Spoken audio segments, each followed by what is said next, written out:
Assalamualaikum warahmatullahi wabarakatuh. Pada kesempatan kali ini, kami akan membahas materi mengenai pajak dan pendekatan struktur modal secara teoritis. Sebelum itu, perkenalkan tim kami yang terdiri dari Hema Kristiana, Meli Purnamawati, dan Salsabila Wahyu Kinanti. Pertama-tama, saya akan menjelaskan pengertian dari pajak. Pengertian dari pajak sendiri adalah kontribusi wajib kepada negara yang terutang oleh orang pribadi atau badan yang bersifat memaksa berdasarkan undang-undang, dengan tidak mendapatkan imbalan secara langsung dan digunakan untuk keperluan negara bagi sebesar-besarnya kemakmuran rakyat. Selanjutnya ada jenis pajak. Secara umum, pajak yang berlaku di Indonesia dapat dibedakan menjadi pajak pusat dan pajak daerah.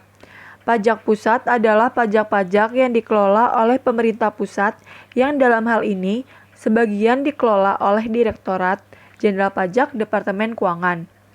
Sedangkan pajak daerah adalah pajak-pajak yang dikelola oleh pemerintah daerah baik di tingkat provinsi maupun kabupaten atau kota. Kemudian, ada macam-macam pajak yang berlaku di Indonesia. Yang pertama ada pajak penghasilan atau PPh.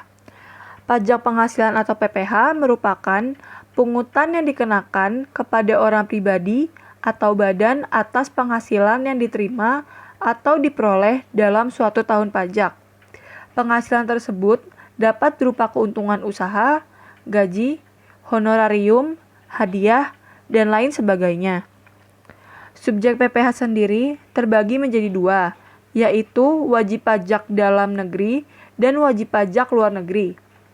Menurut ketentuan perpajakan di Indonesia, mereka adalah pihak yang membayar, memotong, dan memungut pajak yang terutang atas objek pajak. Jenis PPh yang berlaku di Indonesia ada PPh pasal 15, PPh pasal 19, PPh pasal 21, PPh pasal 22, PPh pasal 24, PPh pasal 25, PPh pasal 26, PPh pasal 29, dan PPh finansial pasal 4 ayat 2. Yang kedua, ada pajak pertambahan nilai atau PPN. PPN adalah pajak yang dikenakan atas konsumsi barang kena pajak atau jasa kena pajak di dalam daerah pabean. Bagi Anda yang belum tahu, daerah pabean adalah wilayah dalam kawasan Republik Indonesia yang meliputi darat, perairan, udara, dan tempat-tempat tertentu di zona ekonomi eksklusif dan landas kontinen yang di dalamnya berlaku undang-undang yang mengatur tentang kepabean. Undang-undang tersebut adalah Undang-Undang Nomor 10 Tahun 1995 yang telah diubah menjadi Undang-Undang Nomor 17 Tahun 2006 tentang kepabean. Orang pribadi, perusahaan, maupun pemerintah yang mengkonsumsi barang kena pajak atau jasa kena pajak dikenakan PPN. Pada dasarnya, setiap barang dan jasa adalah barang kena pajak atau jasa kena pajak, kecuali yang telah ditentukan oleh Undang-Undang PPN. Tarif PPN adalah tunggal, yaitu sebesar 10%. Dalam hal ekspor, tarif PPN adalah 0%. Selanjutnya, ada pajak penjualan atas barang mewah atau PPNBM. Yang ketiga, ada pajak penjualan atas barang mewah atau PPNBM. Pajak penjualan atas barang mewah atau PPNBM merupakan pajak penjualan yang dikenakan atas transaksi barang mewah baik yang berasal dari dalam negeri maupun luar negeri. Objek PPNBM atau barang yang tergolong dalam barang mewah diantaranya ada pajak barang yang bukan kebutuhan pokok, barang yang dikonsumsi untuk menunjukkan status, barang yang dikonsumsi oleh masyarakat tertentu, barang yang pada umumnya dikonsumsi masyarakat yang berpenghasilan tinggi. Menurut pasal 8 Undang-Undang Nomor 42 Tahun 2009 tarif pajak penjualan atas barang mewah ditetapkan paling rendah 10% dan paling tinggi sebesar 200%. Jika pengusaha melakukan ekspor barang kena pajak yang tergolong mewah, maka akan dikenai pajak dengan tarif sebesar 0%. Lalu yang keempat, ada bea materai. Bea materai adalah pajak yang dikenakan atas dokumen, seperti surat perjanjian, akta notaris, kwitansi pembayaran, surat berharga, dan efek, yang memuat jumlah uang atau nominal di atas jumlah tertentu sesuai dengan ketentuan. Bea materai juga adalah pajak yang dikenakan atas dokumen yang bersifat perdata dan dokumen untuk digunakan di pengadilan. Nilai bea materai yang berlaku saat ini adalah Rp3.000 dan Rp6.000 yang disesuaikan dengan nilai dokumen dan penggunaan dokumen. Lalu yang kelima adalah pajak bumi dan bangunan atau PBB. PBB adalah pajak yang dikenakan atas kepemilikan atau pemanfaatan tanah dan atau bangunan. PBB merupakan pajak pusat. Namun demikian, hampir seluruh realisasi penerimaan PBB diserahkan kepada pemerintah daerah, baik provinsi maupun kabupaten atau kota. Atau dengan kata lain, PBB adalah pungutan atas tanah dan bangunan yang muncul karena adanya keuntungan dan atau kedudukan sosial ekonomi bagi seseorang atau badan yang memiliki suatu hak atasnya atau memperoleh manfaat daripadanya. Jika dilihat dari sifatnya, PBB merupakan pajak yang bersifat kebendaan. Artinya, besaran pajak terutang ditentukan dari keadaan objek, yaitu bumi dan atau bangunan. Sedangkan keadaan subjeknya tidak ikut menentukan besarnya barang. Lalu yang keenam, bea perolehan hak atas tanah dan bangunan atau BPHTB. BPHTB adalah salah satu jenis pajak yang harus dibayarkan saat membeli rumah maupun properti lainnya. BPHTB adalah pajak yang dikenakan atas perolehan hak atas tanah dan atau bangunan. Seperti halnya PBB, walaupun BPHTB dikelola oleh pemerintah pusat, namun realisasi penerimaan BPHTB seluruhnya diserahkan kepada pemerintah daerah, baik provinsi maupun kabupaten atau kota sesuai dengan ketentuan. Fungsi pajak. Pajak mempunyai peranan yang sangat penting dalam kehidupan bernegara, khususnya di dalam pelaksanaan pembangunan, karena pajak merupakan sumber pendapatan negara untuk membiayai semua pengeluaran termasuk pengeluaran pembangunan. Ada 4 fungsi dari pajak. Yang pertama yaitu fungsi anggaran atau budgeter. Sebagai sumber pendapatan negara, pajak berfungsi untuk membiayai pengeluaran-pengeluaran negara. Untuk menjalankan tugas-tugas rutin negara dan melaksanakan pembangunan, negara membutuhkan biaya. Biaya ini dapat diperoleh dari penerimaan pajak. Dewasa ini, pajak digunakan untuk pembiayaan rutin seperti belanja pegawai, belanja barang, pemeliharaan, dan lain sebagainya. Untuk pembiayaan pembangunan, uang dikeluarkan dari tabungan pemerintah, yakni penerimaan dalam negeri dikurangi pengeluaran rutin. Tabungan pemerintahan ini dari tahun ke tahun harus ditingkatkan sesuai kebutuhan pembiayaan pembangunan yang semakin meningkat, dan ini terutama diharapkan dari sektor pajak. Yang kedua, fungsi mengatur atau reguler. Pemerintah bisa mengatur pertumbuhan ekonomi melalui kebijaksanaan pajak.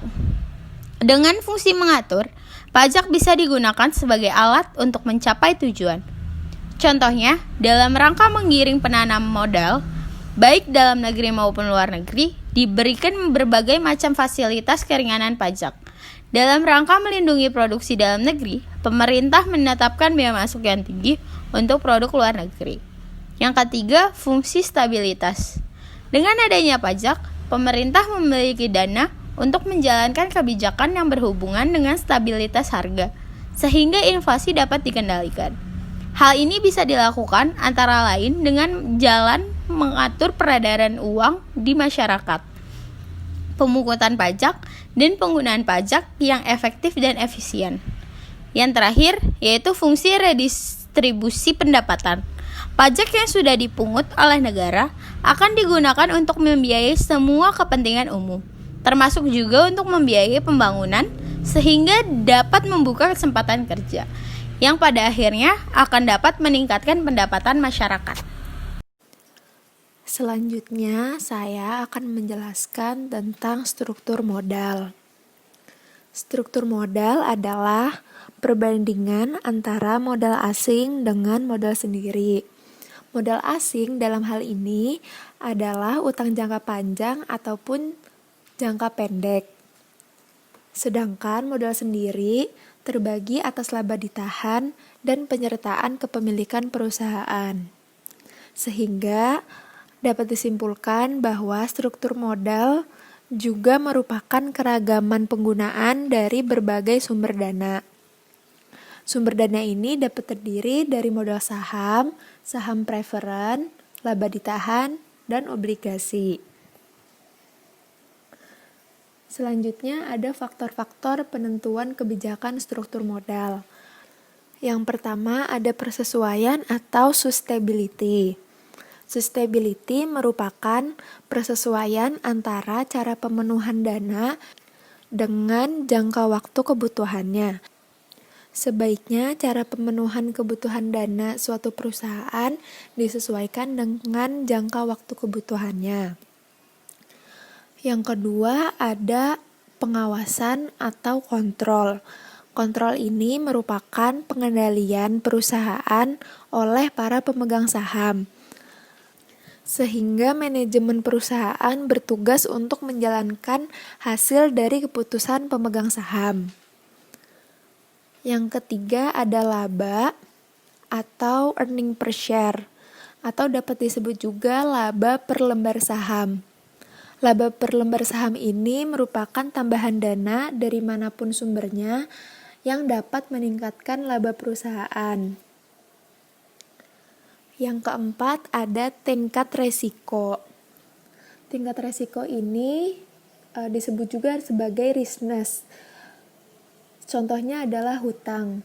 Hutang merupakan sumber dana yang mempunyai risiko tinggi karena bunga hutang tetap harus dibayar baik pada saat perusahaan mendapatkan laba maupun dalam kondisi rugi.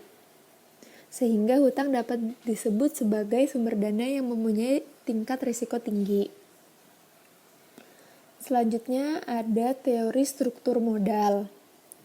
Teori struktur modal ini menjelaskan apakah ada pengaruh perubahan struktur modal terhadap nilai perusahaan. Nilai perusahaan dapat diukur dengan harga saham atau biaya modal yang dikeluarkan oleh perusahaan pada waktu tertentu. Selanjutnya ada asumsi dalam teori struktur modal. Yang pertama, keuntungan yang diperoleh perusahaan dianggap konstan. Artinya, perusahaan tidak mengadakan perubahan terhadap investasinya. Yang kedua, seluruh keuntungan yang diperoleh merupakan hak pemegang saham, sehingga keuntungan akan dibagikan semuanya kepada para pemegang saham. Yang ketiga, hutang yang digunakan bersifat permanen, dengan arti apabila ada hutang yang jatuh tempo, harus di roll over atau segera diganti dengan hutang yang baru. Yang keempat, perusahaan dapat mengubah struktur modalnya secara langsung. Misalnya, perusahaan dapat mengubah obligasi menjadi saham, ataupun sebaliknya. Hal ini dapat dilakukan dengan mudah dan tidak ada biaya transaksi. Secara umum, struktur modal memiliki beberapa teori pendekatannya sendiri yang bertujuan untuk mengoptimalkan keseimbangan antara resiko dan pengembalian sehingga dapat memaksimumkan harga saham. Struktur modal merupakan masalah yang penting bagi perusahaan karena baik buruknya struktur modal akan mempunyai efek langsung terhadap posisi finansial perusahaan, terutama dengan adanya utang yang sangat besar akan memberikan beban kepada perusahaan. Dan tujuan dari struktur modal ini untuk memadukan sumber-sumber dana permanen yang digunakan perusahaan untuk operasionalnya yang akan memaksimalkan nilai perusahaan itu sendiri. Sehingga setiap perusahaan dapat memberikan pernyataan bahwa perusahaan tersebut melakukan penyeimbangan terhadap struktur modal. Sekian dari kelompok kami, terima kasih sudah menonton. Kurang lebihnya mohon maaf. Wassalamualaikum warahmatullahi wabarakatuh.